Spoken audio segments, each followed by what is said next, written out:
Stephen Espinoza started this press conference by referring to a list which was recently published by ESPN, which claims that Deontay Wilder is the most famous boxer in the entire sport today. That's what the ESPN list claims. Now, I'll get onto that in a little while in terms of whether there's any veracity to the claim that Deontay Wilder is the most famous boxer in the sport, and if he is, what he should expect from being in that position. But for now, I'll also talk about another thing that Stephen Espinoza opened the press conference with, is he claimed that Deontay Wilder is a free agent who's in complete control of his career, who is not beholden to any managers, promoters, or advisors, and is indeed the boss. He claims that Deontay Wilder has turned down offers from other networks and stayed with Showtime out of loyalty. As Andre Ward said in a recent interview here, it appears as though, from the outside looking in, Deontay Wilder has stepped over a $100 bill to pick up a $1 bill. That's how it appears from the outside looking in, because this fight between Wilder and Dominic Breazeale will not be pay-per-view. It's going to be standard Showtime. He was being offered $20 million to fight Dominic Breazeale on DAZN. Are Showtime going to pay him $20 million to fight Breazeale on their network when it's not pay-per-view? Are they willing to put their hands that deep in their pocket to pay him? What on earth is going on here? Why has Deontay Wilder, unless they come up with some crazy money out of nowhere, which wouldn't really be justified, would it, given the fact that this is not a pay-per-view and they're running a business, right? So what on earth is going on here?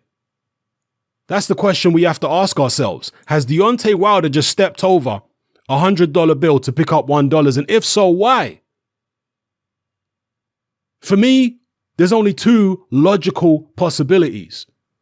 One, he's not really a free agent, and there are people behind the scenes pulling his strings and telling him what he can and can't do.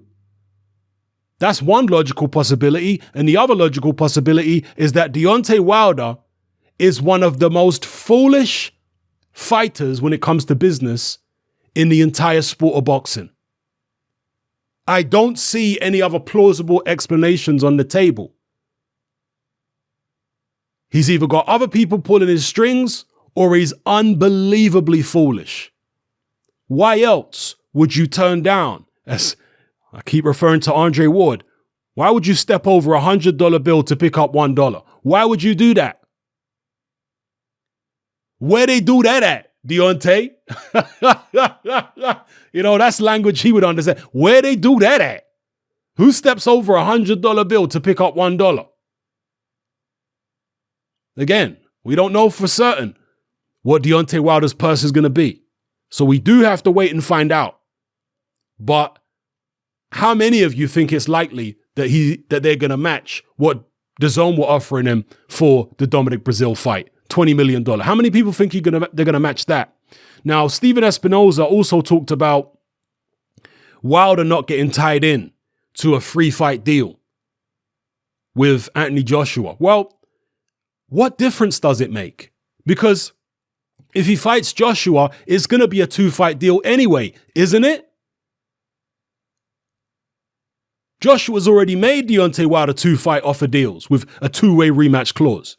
Yes, they have in recent months and weeks. They've already made them 2-way rematch deals. So the Wilder-Joshua fight is going to come with a 2-way rematch clause, no matter what network it's on. The Breazeale fight was just an extra sweetener.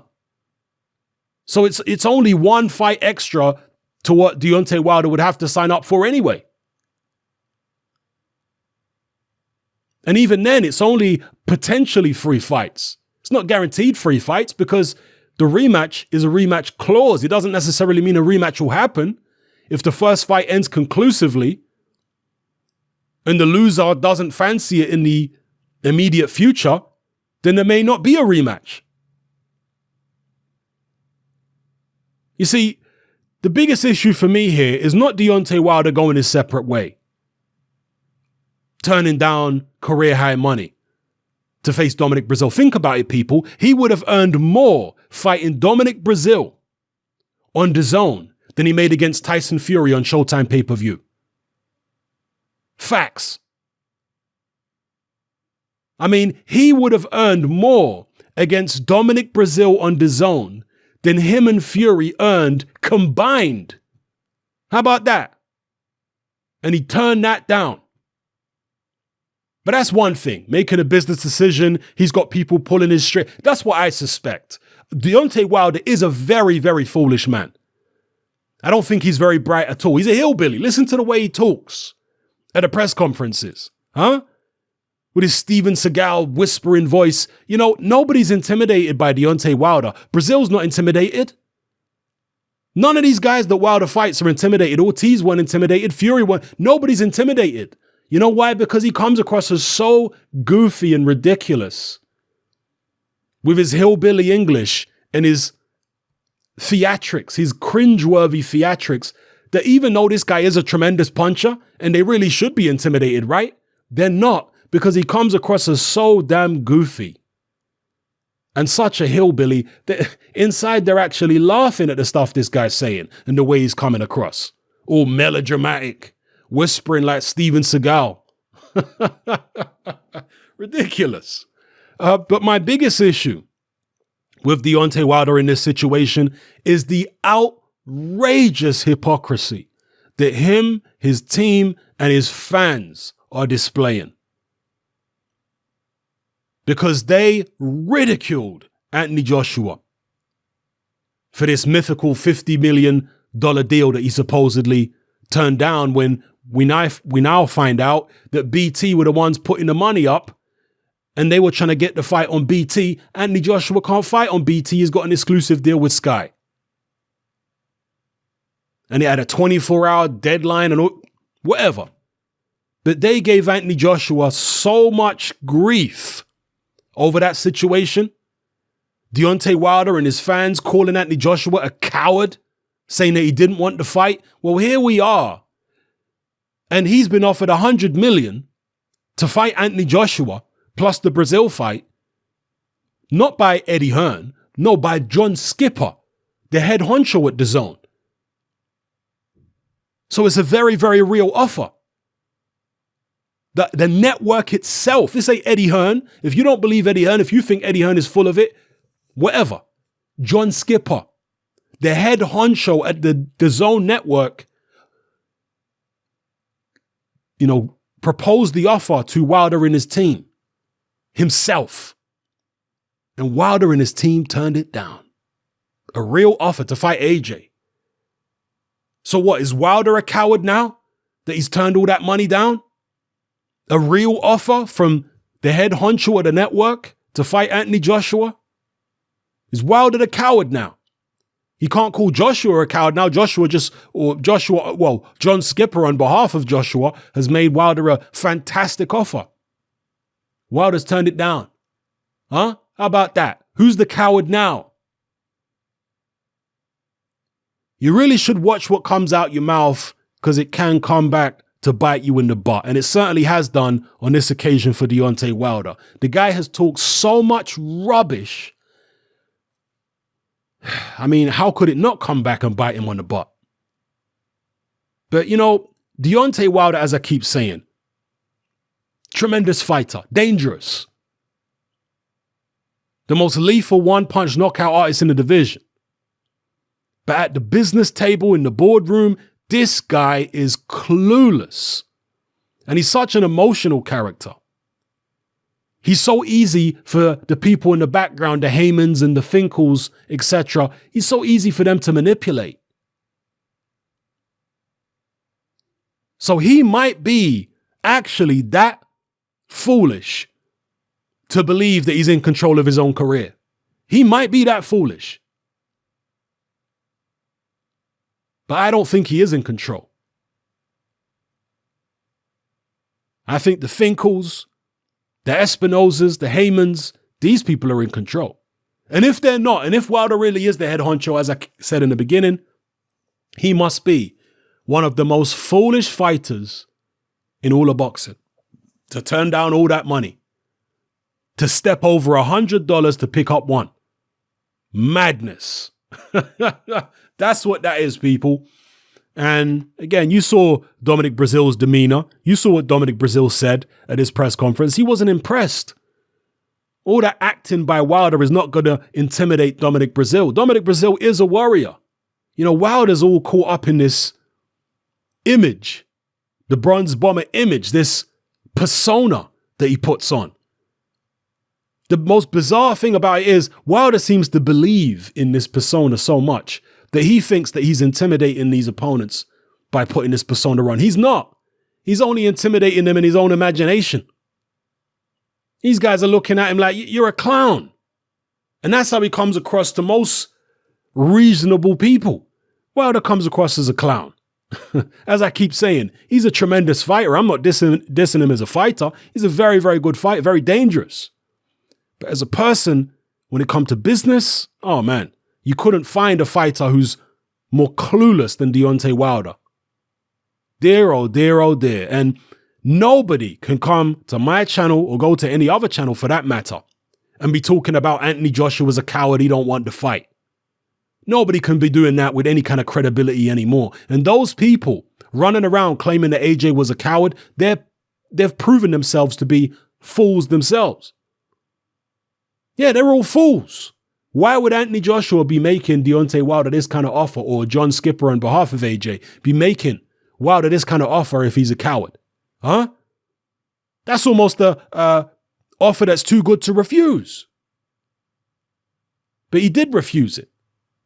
So this ain't on AJ why the undisputed fight's not happening. It's on Wilder and his team. They don't want it. Not right now. Not even with career high money that they were being offered to fight Dominic Breazeale and then the two-way rematch clause for AJ. $40 million apiece for 2 fights. Tremendous deal. And they're talking about a flat. I've seen some people saying, why should Wilder accept a flat fee? It's not a pay-per-view platform. What are we talking about? Why should Wilder not accept? DAZN is a subscription service. It's not pay-per-view. Of course they're going to offer him a flat fee. They're offering everybody flat fees. Canelo has got a budget, a flat fee budget. Do some of them have upside on the number of subscriptions that they managed to get? I don't know how that would work out because there are so many different fighters on DAZN. How do you single it out and say, okay, well, the number of subscriptions that I've got that we've gained over this week, we're going to give so-and-so fighter a percentage based upon the number of subscriptions. How do you know it's due to that fighter? There are so many big names now on DAZN. So everybody in DAZN's been getting offered flat fees because it's not a pay-per-view platform. It's not rocket science, people. It don't take Einstein to figure this out. Everyone's getting flat fees. Joshua's getting a flat fee against Miller. Miller's getting a flat fee. Everybody's getting a flat fee. What are you talking about? And Wilder turned down career high money. What's he going to get against Dominic Breazeale? At the very best, he might get what? $10 million? $12 million at the absolute tops? I mean, he might be back down at $5 million. I mean, I don't know. Right? This ain't pay-per-view either, so they're going to decide the purse, I'm guessing, before the fight takes place. And as far as this ESPN list, which Stephen Espinoza was referencing, which claims that Deontay Wilder is the most famous boxer in the world above people like Canelo and Anthony Joshua. I mean, how did they compile this list? What data did they sift through to come to this conclusion? Were they just scanning social media with some kind of bot and seeing whose name was tagged more, Wilder's or Canelo's or AJ's?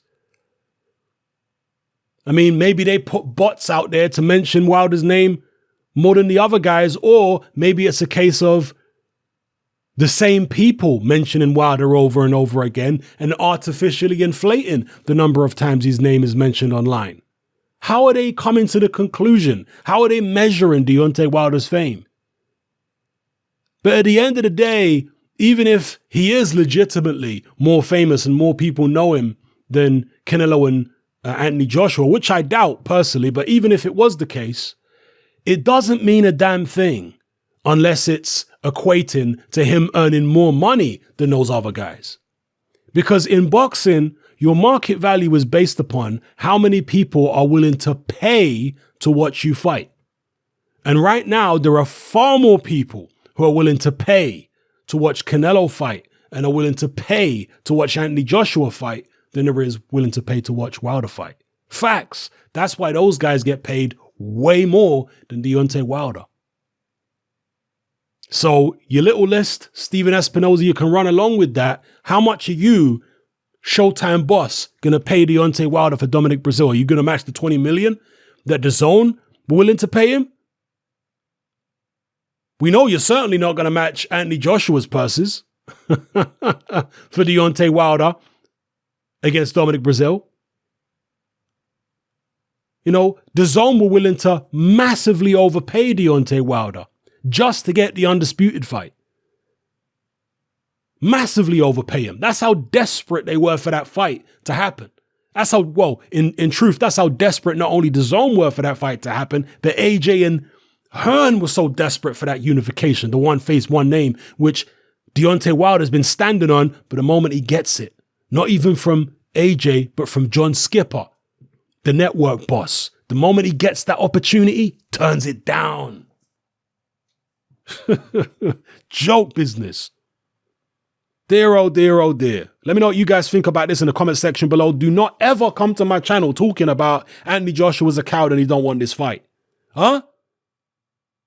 After today, you have no credibility. You didn't have any credibility to start with talking about that. If you followed AJ's career from the amateurs all the way through the pros, you know this guy's not scared of nobody. He's been a warrior from his amateur days, thrown into the deep end in the world championships at the very highest level against the very best amateurs. And then eventually in the Olympics, he was thrown into the deep end. If he was going to crack, if he was going to show fear, he would have shown it a long time ago. He didn't. AJ is not invincible. I'm not saying AJ is even the best heavyweight in the world. That is yet to be decided. If and when we can get these guys in the ring with each other. But to call the guy a coward, to say that he don't want the Wilder fight, it never had any credibility to it. And as you can see right now, it's the other side who's walking away from the table. Facts. Facts. Emotions won't change that. So drop your comments in the comment section below, people. Let me know how you feel. It's happening. I'm out. Join me on Patreon.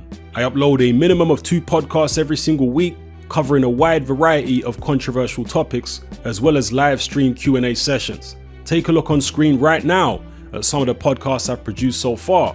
For just $3 a month, the equivalent of about £2 a month, you get access to all my new podcasts and my entire back catalogue of past podcasts, including my popular Confessions of a Nightclub Bouncer series. You can listen on your computer or on your smartphone or tablet by downloading the Patreon app from the Google Play Store or the App Store for free. The Patreon app also allows you to download each podcast in MP3. For less than the price of a cup of coffee, you get access to dozens of hours of exclusive content. It's easy to sign up, there's no contract, and you can cancel at any time. So come and join our community of free and critical thinkers by signing up with me here on Patreon today.